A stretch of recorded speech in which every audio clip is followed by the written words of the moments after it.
Well, howdy. It's TWP episode 14.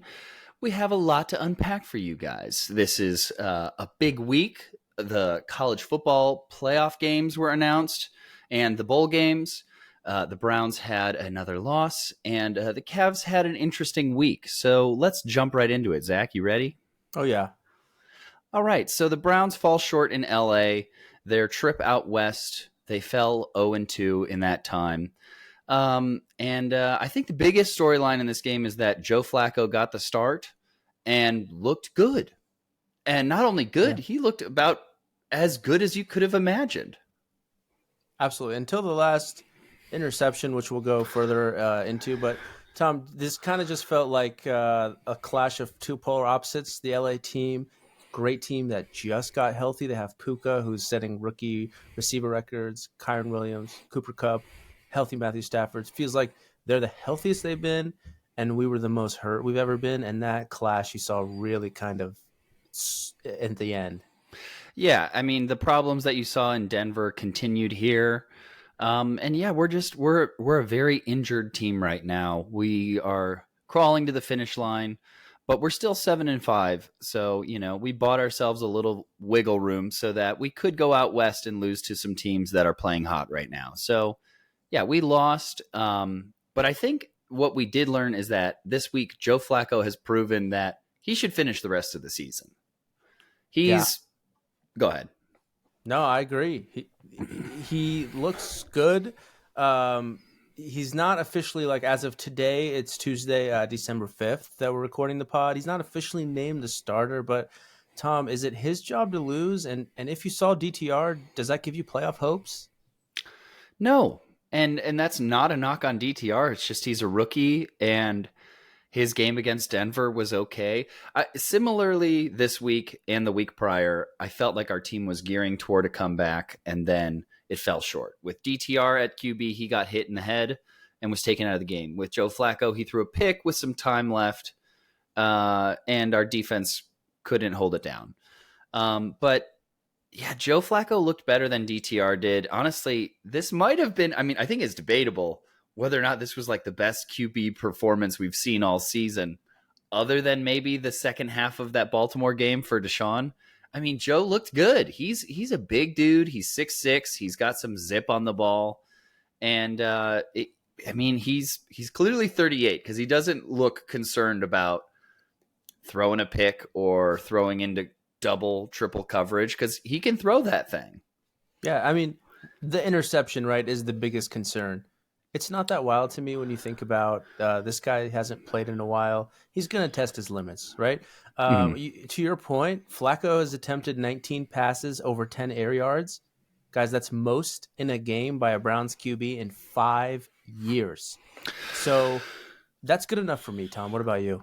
Yeah, that's good. That's also just concerning because that basically says that Kevin hasn't really trusted any quarterback he's had the whole time he's been here. So that's Kevin's whole tenure and then 1 year of Hugh or Freddie. Sorry, that's Freddie.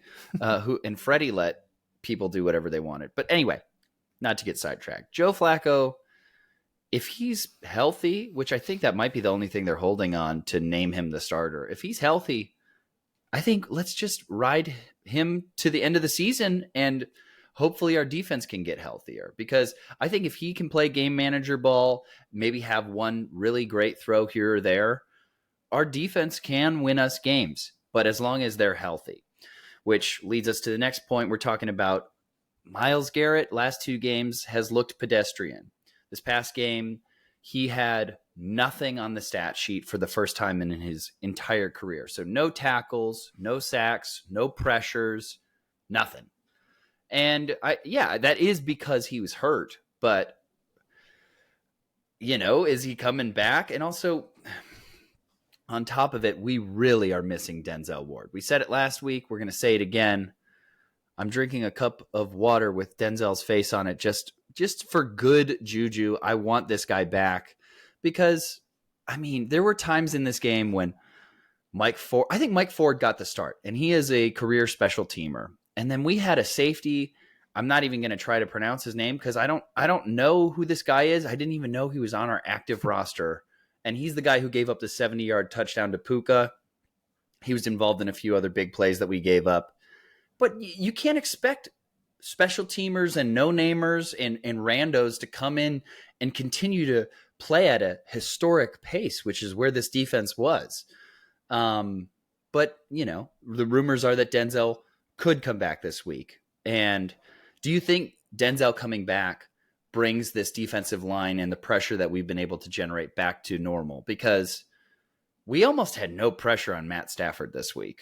No sacks, like just a handful of QB pressures.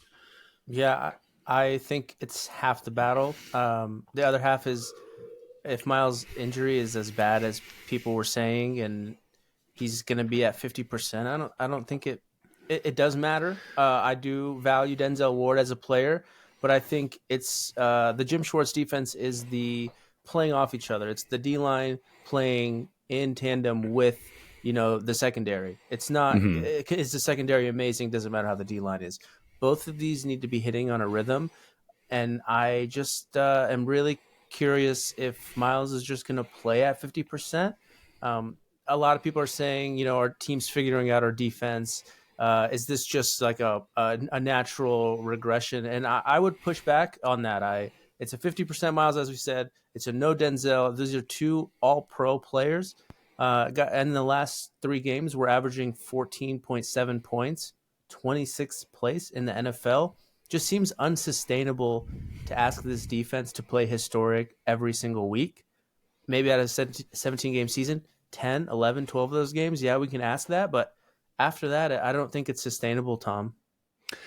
I mean, if they could somehow stay healthy, yes, it's sustainable. But they're playing hard. They're playing hard defense, and our offense is not buying them time to rest in between sets. I mean, like we came back and it was 19-20, and the very next play, it was the first play is when Flacco threw that pick. And I think the defense, like if they would have had a few more minutes to like talk to their coaches, drink some water, take a deep breath, like we could have stayed in that game, but they went right back out there almost instantly.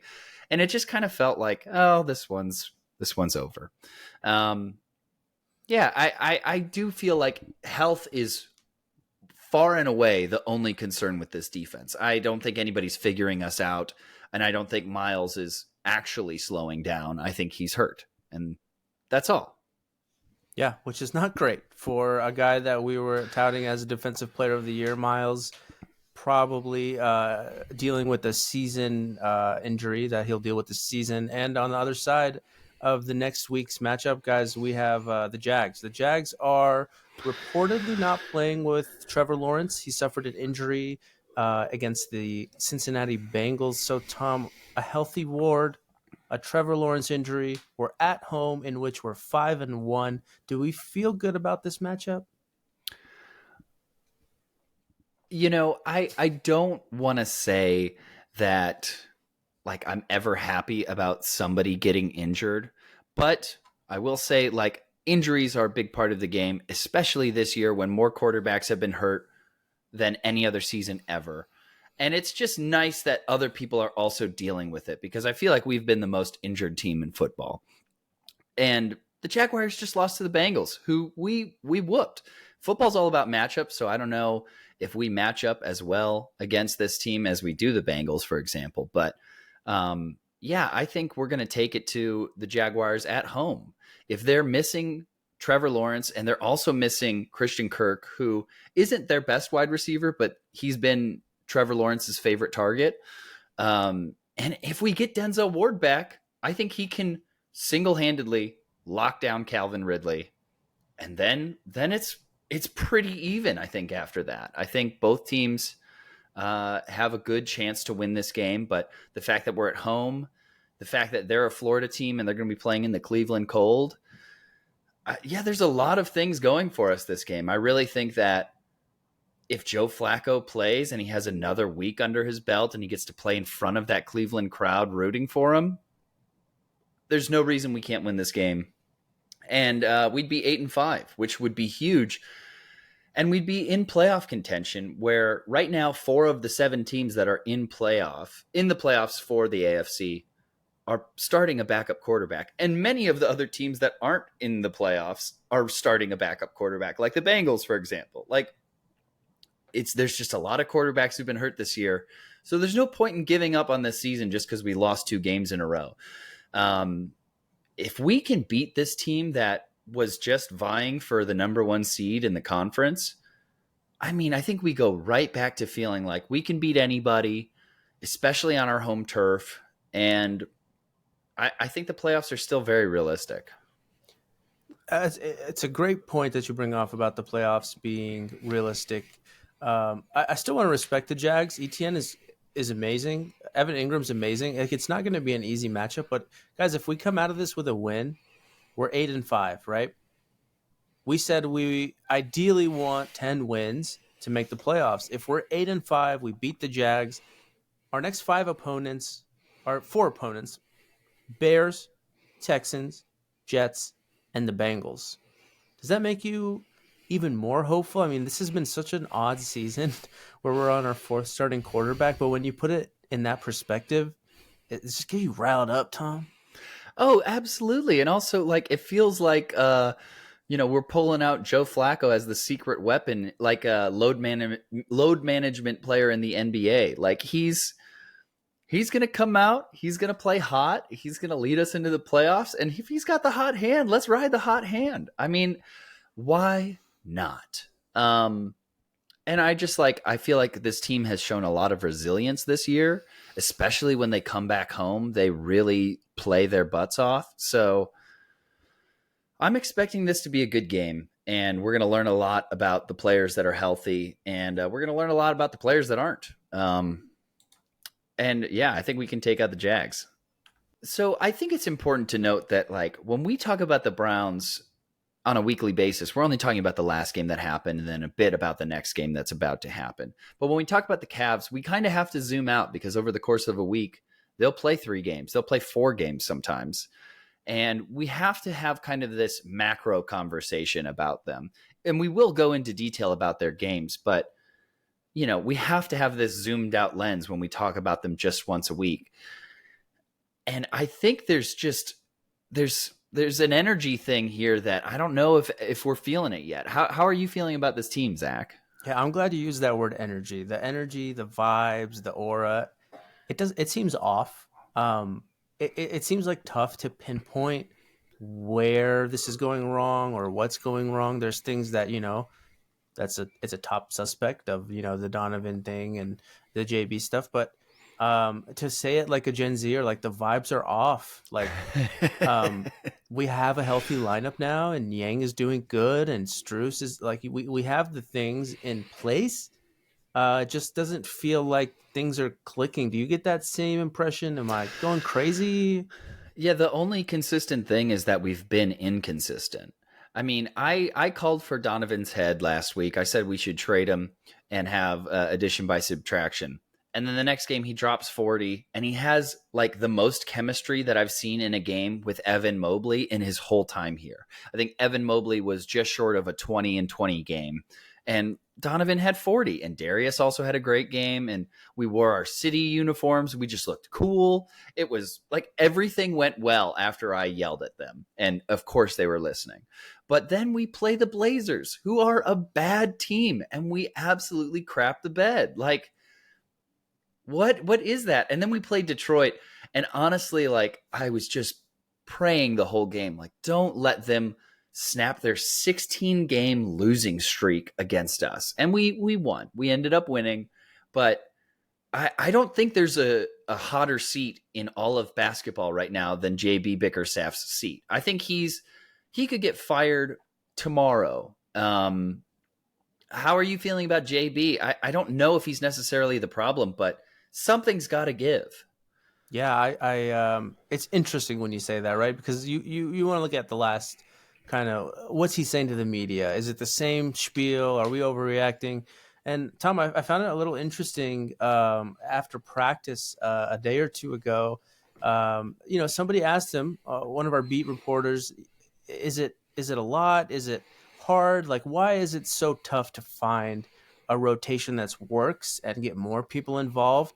And JB, flat out said that, we have the way our roster is constructed.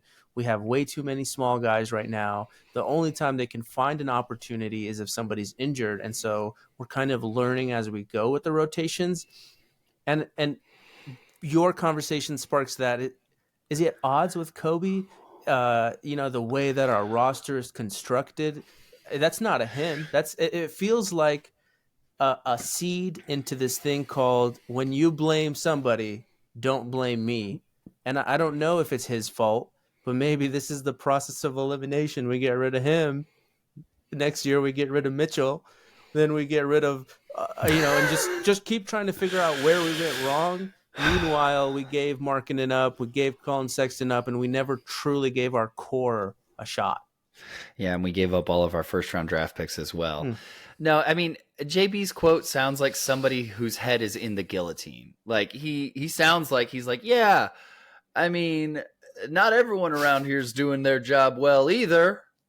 Yeah, it's just so hard to pinpoint, and I think we've been saying this for a year at this point. Like, the chemistry of this team is just not fully there, and I think it's easy to blame Donovan Mitchell because he's all or nothing, and he has not changed any way the whole time he's been here, and it felt like the group otherwise was ascending. So I think he is the fish out of water. I think even JB was growing with this team. But now he's learning how to coach with a superstar, or he's not learning. And that's the whole point, is they're going to get rid of him. I don't know. I don't know if getting rid of him is the solution. And but at the same time, I do think it will cause the team to gain some momentum. We'll probably go on a short winning streak. But the last thing I want to see is us get a coach that just is I can't wait to coach Donovan Mitchell. That's my nightmare, because I want a coach that sees the diamond in the rough of Evan Mobley and the dynamic, duo of him and Allen down low, and Garland as this very interesting point guard who's, who can pass and shoot like a more traditional point guard. And not just look at Donovan as like a superstar who can lead this team somewhere, because if we get that coach will also get fired. And then we'll trade Jarrett Allen, and then we'll trade Darius Garland, and then they'll try and do something with Mobley and Mitchell, and who knows what the team will look like at that point. It's frustrating. And in terms of energy, we have these handful of guys, we have Strus, we have Okoro, we have LeVert. These guys who are playing their butts off. They're working so hard to not only keep the pace up, but play hard defense and give this team an edge. And it's so weird when guys are playing that way and it feels like they're fighting uphill. Why doesn't the core feed off something like that? Why aren't they inspired by players like that, as opposed to being the Okoro game, or LeVert's having a good game, whatever. I don't know. I'm just reading into stuff, but I don't know. I feel so confused about this team. And I think that, the only solution that makes sense is that they're going to fire JB. Fire JB. Like I said, you don't want to get the coach that wants to coach Donovan. But it's an interesting point you bring up, Tom. I don't think a coach can look at the diamond in the rough in Evan Mobley. I don't think that's possible with Donovan Mitchell, unless you tell him we're not keeping you next year. Because I think that runs him out. And the more that time goes on, the more we start to feel hopeless about this team. The more that Kobe's job looks like he didn't do that well, trading all those picks with all that Mitchell stuff. I mean, we say this over and over again, but Tom, so we're 8th right now in the East. By the All-Star break, is there a certain number you have in mind where you'd like to be that makes us hopeful, or is the position doesn't matter? It's truly how we win and how we lose these games. I don't think the number necessarily matters. I mean, we saw that last year. The Lakers were the 7th seed, and they were, other than the Nuggets, they were the best team in the West. So I think momentum at the right time, but also they have a ton of veterans. We're a very young team. So I think our number means more to us than it does to the average team. And yeah, I mean, we're 8th right now. Like we're a pretty good team that's underperforming, which is so it's just like it's no man's land right now. We'll if we stay this way, we'll get mediocre draft picks and we'll keep mediocre talent and we'll just be trapped in this like fringe playoff spot forever. You need to go all in or get rid of the house. Like that's just how it is in professional sports. I think we need to fire JB now or never. Like, if we wait any longer, we'll have missed too much. It's already a quarter of the season has passed. I mean, what do you think about that? And do you have a number that you want us to get that you think will like matter for these players in terms of seeding? Yeah, I want to see us in the middle of the pack. I want to see us there 4, 5, maybe 3. Like what we did last year, I want to see a building upon. I don't want to see a regression and towards something. But ultimately, what matters, like you said, the Lakers. What matters is getting hot at the right time. So if it seems like after the All-Star break we're going up, it's okay to me. I want JB fired, but can I look at you guys straight in the eyes and tell you this is exactly what's going to help our team? No. And that is, I think, the scariest part about this whole situation is that we don't know if that's going to work. I don't know. It feels like if we fire him, our odds are gone. Like, has a team ever fired their coach midway through and like made it far? Yeah. Us. Oh, bring the hammer down. For those who are just listening, Zach just pulled out a hammer. Right down Euclid. No, that's so fucking funny. Okay. Sorry, gosh, that I just like I'm so taken aback by that. Yeah, it's possible to fire a coach and find momentum, and like this is a young enough team that like momentum's everything to them. Like that's the younger you are, the more important momentum is, I think. Because veterans like have that experience like battling back, whereas like you're young, you don't know any better, so momentum's everything to you. Yeah, we're our only championship. We fired our coach mid-season. Gosh, man, I don't know. Like, do you think there's any truth to JB's statement though? Like, this team isn't constructed properly? Because honestly, I think it might be just Donovan, but maybe we're undersized for the most part. We're undersized, and then we have 2 big guys, and there's no flow. Craig Porter should be playing meaningful minutes, and I think he does on any other team, but it's so tough to find a spot for him. The guys like LeVert, Okoro, they're kind of same build, and so if you do have a team with mostly guards, let's have a coach that's a genius with guards. It seems like he's like, hey, what I'm given is not ideal basketball, and the system and the coach's philosophy has to fit the roster construction. And we pay a lot of money for the guys up front, and maybe that doesn't allow us to get guys like PJ Tucker or these role players that they can get rebounds, and they're also flexible, move down the court, shoot the threes. Interesting time. It's an interesting time. There's a meme, bye, and then an expletive on the screen with SpongeBob. So TWP is just going out there. We're throwing the hammer down, and we're saying, if you don't fire JB by the All-Star break, wave the white flag. Get that weak stuff out of here. Austin Deep Carr. in the queue. Deep in the rock. I love you, Austin Carr. Austin Carr, number 1 overall pick in, I think, 77 or something like that. He was great. And now he's our game time announcer. He is awesome. Austin Carr is awesome, right? The Cavs are awesome. LOL, winky face. What's awesome about this college football landscape? So those of you who are watching here's the New Year's 6 schedule this year, right? 6 games going on. We included these matchups because, these teams would all make the college playoff next year in the 12-team format that we're going up against. So FSU gets snubbed. Michigan has to play Alabama. What's the matchup you're most excited about, Tom? Well, I will say it's Michigan, Alabama, because Michigan cheated and they basically didn't have a punishment. And now their punishment is that they have to play an Alabama team that everybody was basically roasting all season for not being a good Alabama team, but they just kept winning after their loss to Texas. And then they did the unthinkable and beat Georgia in their conference championship game. And I think Alabama is going to throttle Michigan. I am so excited about that game. But yeah, you brought up some good points. This is this is a weird year.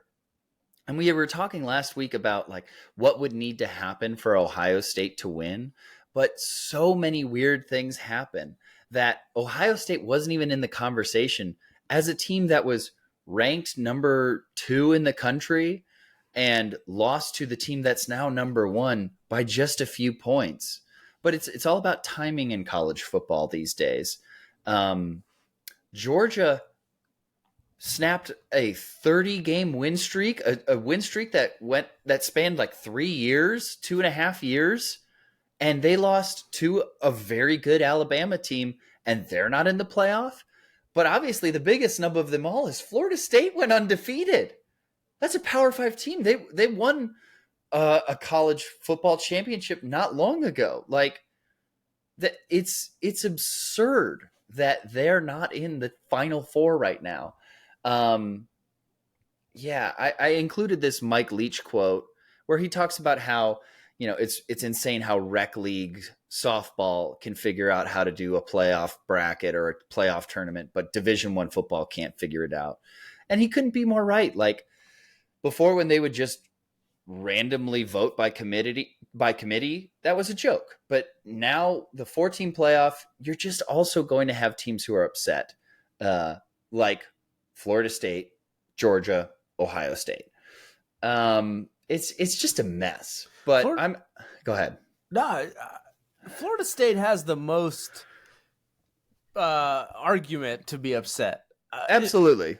If I'm a Florida State fan, I'm rioting. I'm throwing tomatoes at the committee. I'm in a position where this sets a weird precedent, in my opinion. You're telling teams that if you have an injury at quarterback, which is the only reason, right, that they are not moving forward, the same quarterback that has never been in the Heisman conversation this year, the same quarterback that they won 2 games without this year, they're placing that much of an emphasis and taking you out of this when there's 12 teams and there's 14, there's 15, there's 11, and they're all fighting for these last spots. Say Boise State has an injury at quarterback and they're fighting for that last spot. The precedent here is to lie about the injury at quarterback. Or if it's a wide receiver that's really good, lie about the injury, have him play one play in the national championship and take him right out because he's actually injured. And what is that going to do? It's going to ruin the product, I think. It's going to force people to have a pretty he's injured, throw one pass, leave, throw the backup in there, and then the whole conversation is Gus Johnson going, well, we didn't know about this. And it's just a weird precedent to set. And if I'm Florida State, man, I am so depressed. You work so hard the entire season, you win. What else are you supposed to do? No, I agree with like 95% of what you're saying. It's a bad precedent, and I think like Florida State, there's nothing more they could have done, and they won their conference game without their quarterback. Like they won the most important game of their season without him, and that still wasn't enough. It's wildly disrespectful to that school. But I think the 12-team playoff, for the most part, will fix this issue. Like I agree that, a team that's like 10-2 with a similar situation where their quarterback gets hurt could come down to that. But the further you get away from one, the less of an argument you have from, making it in. I think that, you're not going to have a one-loss team or an undefeated team get snubbed from the top 12, which is, I love looking at these matchups because you have Oregon, who's a very good team, but I think they've lost twice this year. Uh, they're going up against undefeated Liberty University. And that's, it's reminiscent to like the University of Central Florida, who had, their undefeated seasons and made some bowl games, or like Boise State back in the day, TCU, like some of these like smaller schools that have impressed the rest of the college football playoff or college football landscape. And their Liberty is going to get absolutely destroyed by Oregon. They're probably going to get absolutely waxed, but they belong in the 12-team playoff. And I love that they get a shot next year. But you're still going to have those guys that are in the 13th, 14, 15 position, the guys that are in 16, 17, that is a Liberty University that we've never heard of. They might go undefeated. They might. I mean, when we're looking that low, right? We're talking 1, 2, maybe 3 losses.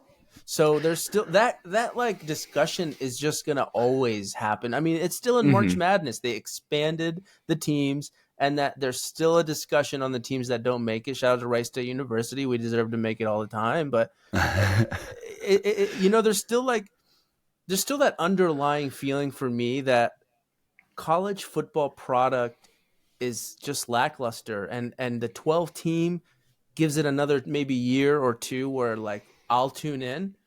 But when I think about 12 teams, which is the most exciting thing in college football other than the game that's supposed to come out in 8 months, I think, why does it even matter if I watch Ohio State?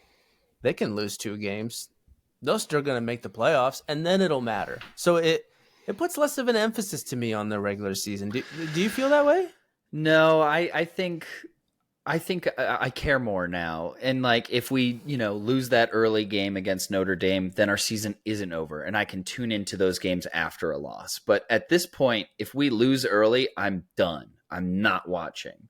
And that's just how it is. And also, like, looking at this screen, the teams that are outside looking in, Florida State, Georgia, Ohio State, those are huge programs that everybody in college football knows about. Everybody in college football cares about, whether they love them or hate them. Most of them probably hate them. But when you expand it out to 12, you're talking about Missouri this year. You're talking about Penn State. You're talking about Liberty University. You're getting further and further away from like teams that people really know and care about. And that's fine. Like, if we're talking about the third best Big Ten team or the third best SEC team, I don't care if their feelings are hurt. I care less and less the further we get away from one. And I already said that, but I think that's just true. But do you think those teams, right, all the teams that we're currently looking at, do you think when Ohio State plays Maryland next year, in the back of their mind, they can go, hey, if we lose this, we'll be all right. We'll still make the playoffs. Do you think that might ruin the product or make it less than what it is because the players know they have more wiggle room?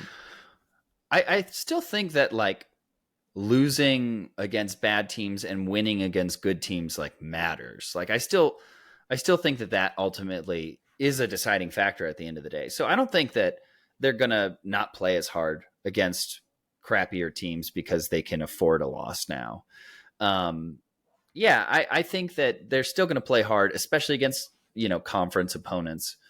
I just think this gives like storylines at the beginning of the year an opportunity to breathe and be a bit more interesting from the jump, because a team can, a Texas Alabama matchup in week 2 isn't season ending for one of those teams. Then you can say like, wow, Texas beat Alabama, but let's watch how Alabama bounces back. And that's what happened this year, but at the cost of Florida State getting snubbed, which is bogus. I think both of those teams should be in it. The storylines at the beginning of this year in college football were Deion Sanders and the Buffaloes, baby, which was fun for 3 weeks. But then, then he said, I'm the best coach in college football, and finished 4-8 or something like that. Like, his team finished with 4 wins. They're bad. And that was all people were talking about because there's nothing else going on. Even the big matchups, like, you're watching one team pretty much lose their season. which I guess is important and that is exciting. But I don't know. The fact that a 3 or 4 win Colorado team with Deion Sanders is what brought people back to college football. That's what brought me back, frankly, after a few years where I haven't really been loving the product. And I don't really love the product. And I think that college football gets it all wrong. They did a 14 playoff, and they implemented that in 2014. We were yelling at them for years, please make it 8. And they said, no, we'll do 4. And that happened in 2014. We're here 10 years later almost. And we have a 12-team playoff picture. Thank God. But then the last time we ever do a 4-team, we have a team that won all their games be snubbed out. And then you have all this other ugly stuff that's like the Jim Tressel and ruining his image. And because of stuff that's legal now. Reggie Bush is stripped of a Heisman. Reggie Bush got me to love college football, him and Vince Young. And he's stripped of his Heisman, and there's no hey, we're sorry, or hey, we understand what you did at that time is totally legal now. It's just it's like these old dudes that have a lot of power, and I think the only thing keeping this product alive is frankly the hometown loyal fans and gambling. You're right. I mean, college football is an absolute mess. I mean, before NIL deals, this was like this is the closest thing to slavery in this country. Like, it literally is. Like, these guys absolutely have no time to focus on their education. And you're like, well, they're getting a free education. It's like, they don't have time to focus on it. Like, they are professional athletes who bring in billions of dollars to their universities. Ohio State, are you out of your mind? If you were a D1 football player there, like, that's a full-time job. That's harder than the vast majority of full-time jobs. The time commitment is like 6 a.m. or earlier to 10 p.m. at night, like every day. And that's just based on their regimented schedules. Like, that's what it is. I mean, yeah, college football is a mess. And the college football committee is just a bunch of like rich old white dudes. Like, that's all it is. Like, they're donors. They're like people who like the teams. Like, I think the more and more, because it'll probably go up to 16 teams sooner rather than later also. I think that'll happen in 5 years. We'll wait another 10 years for that. Well, we waited forever for the 14 playoff, and then we waited 10 years for the 12. So hopefully we only have to wait 5 for the 16-team playoff. It's just silly. Like, they don't need to play as many games. They should play 8 regular season games and then do a tournament, because that's exciting. That's more engaging. Every single tournament game will bring in more viewership than anything else. And it won't be down to some random committee of jagoffs. Like, college football's a mess. And I mean, I wrote it on there. College football sucks. It does suck. But I think the only thing that can make it better is a tournament at the end of the season. It's a playoff. And it should continue to expand because, I think, like, if you're top 16 teams, in the playoff, if you're the 17th team, there's a lot less, like a much less interesting argument for them to get in, as opposed to like Florida State, who's literally undefeated right now. Like, that is an atrocity to the sport. Like, if it's the perfect evidence of why they should be doing a 12 team, why they probably will expand to a 16 team. You can't miss out on an undefeated Power 5 school. We're beating a dead horse. College football blows, and this might be the only thing that makes it interesting again. NIL deals, good. 12-team playoff, good. Everything else, bad. Okay, we've ranted enough about college football as a whole, but let's zoom in a little bit on our team. We got Ohio State matching up against Missouri. I don't know much about this Missouri team, and quite frankly, I'm not really concerned about this matchup because a lot of news has come out since our loss to Michigan. Kyle McCord, our starting quarterback, has entered the transfer portal. So has 5-star wide receiver Julian Fleming. What's going on with Ohio State? And can you believe Kyle McCord's leaving?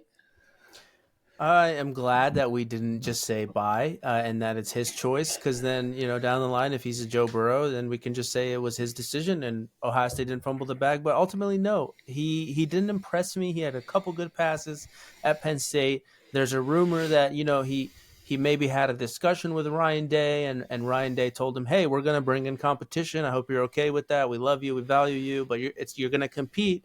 And he didn't want to compete. And I would love to hate on him, but I get it. He started. He wants to keep starting. I understand that. I think it's what we do after McCord right now that it's going to be really, really interesting, because we have to go back to the CJ, the JTs. We got to go back to a quarterback that can make the plays and the plays that we don't write for them, the Mhm. extra stuff. And that is Ohio State winning football to me, Tom. Yeah, I mean, Kyle McCord is the worst athlete we've had in probably 10 years play quarterback, and he's got the weakest arm. And not only that, he wasn't our most accurate quarterback that we've had in the last so many. So, if you're not athletic and you have a weak arm, you should be just like a marksman. And he just wasn't. I mean, it felt like every third throw, and I've said this on the pod already, was just a stray bullet, just absolutely nowhere. I mean, him and Marvin Harrison played high school football together, and it did not seem like they had chemistry. Um, I'm not concerned about losing Kyle McCord. Julian Fleming, I am, because we've kind of turned into wide receiver university, and I don't like seeing him leave. But I'm going to be honest, I think he might have left because of players like Kyle McCord. So if we can get back to, some blue chip prospects at quarterback, um, I'll feel good about this team. But, we're going to go play Missouri. We're probably going to kick their ass, and we'll feel a little bit better. But everything's going to change next year, and hopefully we change with it. Absolutely. And one little nugget is that in 8 months, we will be getting a NCAA video game. So that's something to also be pretty excited about. Guys, it's been a pleasure having you listen. If you're on YouTube and you're skipping, that's why we put the markers in for you guys, because we love you. We value your time. Thank you for being with us. As always, it's been great. And if you haven't subscribed, leave us a comment. The engagement really helps us. We're going to do a tour, hopefully, in the next 20 years. And so we really need that money for the tour. So, as always, appreciate you guys. This has been another episode of TWP. Thank you, guys.